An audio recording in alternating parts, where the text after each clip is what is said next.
Bonjour à tous et à tous, bienvenue sur la chaîne PhenoCatch et on se retrouve aujourd'hui pour une nouvelle petite vidéo comme je commence un peu à faire, comme j'ai fait un peu ces derniers temps sur la chaîne. Je tiens juste à annoncer que je ne vais pas continuer la review du mois. Finalement c'est pas un concept si génial que ça, enfin l'idée est pas mal, mais au final je prends pas plaisir à faire ce genre de vidéo.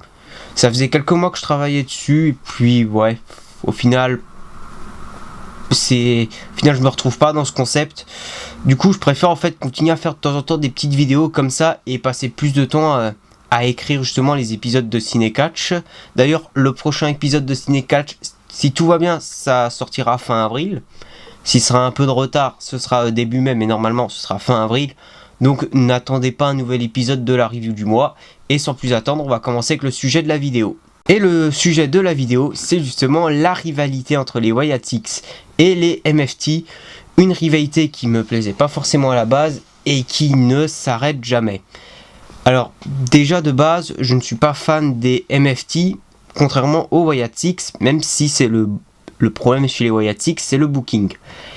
Quand les Wyatt Six sont arrivés en 2024, il y avait une certaine hype vers eux.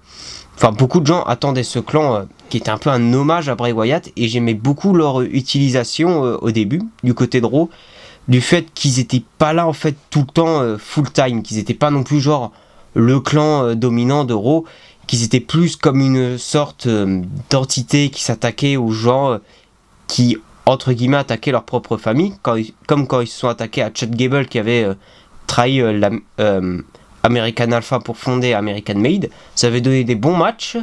J'avais beaucoup aimé leur rivalité face au Final Testament et The Miz, sauf que malheureusement un des membres des Wyatt Six s'était blessé et du coup au final c'est The Final Testament qui avait gagné la rivalité. Au moins on voyait Karrion Kross du côté de Raw, donc c'était bien. Et ensuite ils sont arrivés du côté de SmackDown et là ils sont arrivés en mode full time, ce qui n'était pas une si bonne idée. Alors on leur a donné les titres par équipe, c'était pas une mauvaise idée, mais le problème c'est qu'on leur a laissé les titres beaucoup trop longtemps. Et au bout d'un moment en fait on les a juste plus vus et je trouve que ça a été ça le gros problème des Wyatt Six, c'est qu'au moment où on aurait dû les voir énormément de temps, en fait on les a quasiment plus vus.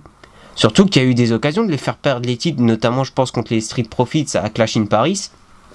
Petite anecdote, dans les plans initiaux ça devait être Andrade et Rey Fénix qui devaient affronter les Wyatt Six à Clash in Paris. Et c'était ces derniers qui devaient remporter les titres par équipe. Donc pourquoi ils les ont pas donnés aux Street Profits, c'est ultra dommage.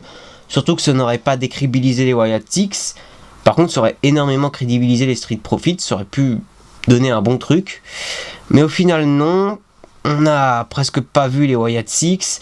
Et au final, ils ont perdu les titres par équipe face à MFT. Et le gros problème, c'est que les MFT, j'aime pas du tout ce clan.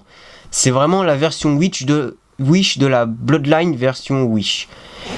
En gros, la Bloodline version Solo Sikoa, c'est-à-dire avec du coup Solo, Tama Tonga, Tanga Loa et Jacob Fatu. Si vous me suivez depuis le début de la chaîne, vous savez que j'aimais pas du tout ce clan. Vraiment, ça marchait pas. Il y avait Jacob Fatu qui était montré comme le monstre de la faction, mais bon, Solo Sikoa en tant que leader de la Bloodline, ça marchait pas. Tama Tonga, lui, il catchait très bien. Mais bon, Tangaloa, voilà, c'est loin d'être un bon catcheur. Et le problème, c'est qu'ensuite Jacob est parti, et il y a eu une espèce de nouvelle version qui s'appelle désormais MFT, donc Solo, Tama, Tanga, mais on a aussi rajouté JC Mateo et Ikuleo qu'on a renommé Talatonga, je crois que c'est comme ça que la double l'a renommé, il me semble. Et vraiment, c'est un clan avec qui ça n'accroche pas. Et pour moi, ils avaient aucune crédibilité à battre les Wyatt Six pour les titres. Et surtout, le gros problème, c'est que ça fait des semaines, enfin des mois que ça dure. Parce que déjà, on a la rivalité Cody Rhodes-Drew McIntyre qui dure depuis des mois. Mais au moins, il y avait un certain enjeu, il y avait le titre entre les deux, il y avait le passé des catcheurs. Là, il n'y a rien. Déjà que ça faisait un moment que les MFT et Wyatt Six tournaient autour. Mais depuis, avant les séries, ils commençaient déjà à se tourner autour. Et c'est après les séries que ça a vraiment pété. Mais vraiment, ça donne plutôt bon match du côté de SmackDown. Mais vraiment, les Wyatt Six font passer pour des cons. Parce qu'à chaque fois, les Wyatt Six, au moment où ils vont gagner, à chaque fois, et en plus à chaque fois c'est souvent Tama Tonga qui arrive à renverser la situation, et à chaque fois c'est MFT qui gagne, c'est eux qui ont fini par récupérer les titres. Non, il n'y a aucune crédibilité envers les Wyatt Six. En plus de ça, Solo leur a piqué la lanterne, et surtout ça aussi, ça fait des semaines que ça dure. À chaque fois ils récupèrent la lanterne, et à chaque fois les MFT arrivent à la récupérer. La semaine dernière, on avait eu un très bon match entre Uncle Audi et Solo Sikoa.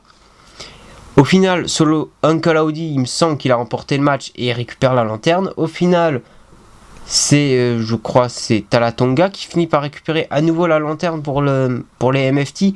Et c'est ça depuis des mois et des mois. Là, dernièrement à SmackDown, c'est Nikki Cross qui a récupéré la lanterne pour que finalement Tama Tonga la récupère encore une fois. Enfin, il n'y a aucune crédibilité envers les Wyatt Six. Et en plus, je sais que les MFT, ça fait aussi un long moment qu'on est en train de teaser des tensions entre Solo Sikoa et Tama Tonga. Enfin, surtout une rivalité entre Tama Tonga, Shinsuke Nakamura, qui, je pense, pourrait amener un run solo de Tama Tonga. Ça pourrait être intéressant, mais pareil, ça fait des semaines et des semaines que ça dure. Je n'en peux plus.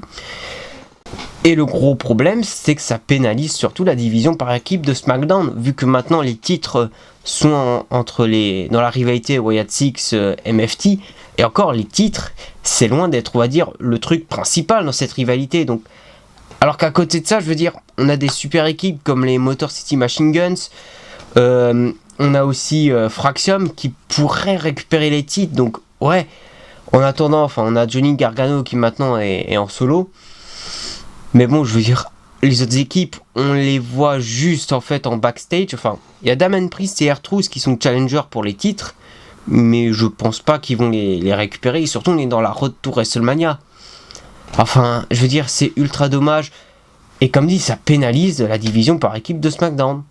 Alors qu'on pourrait avoir des super équipes qui pourraient récupérer les titres et on pourrait continuer la rivalité Wyatt Six MFT sans les titres, parce que les titres, ils servent à rien dans cette rivalité, vu qu'il y a déjà la lanterne qui est au centre de l'intérêt. Bon, donc du coup, c'est tout pour cette petite vidéo, un peu une vidéo coup de gueule du coup. Comme dit, je pense que je vais continuer à faire des petites vidéos comme ça. Moi, ça me plaît bien de faire des petites vidéos comme ça. Je trouve ça bien. Enfin, moi, en tout cas, moi, j'aime bien faire ce genre de trucs. Si jamais ça vous a plu, abonnez-vous, likez, commentez, partagez, tout le blablabla. Vous connaissez la chanson. Et moi, je vous dis à la prochaine pour de futures vidéos. Ciao.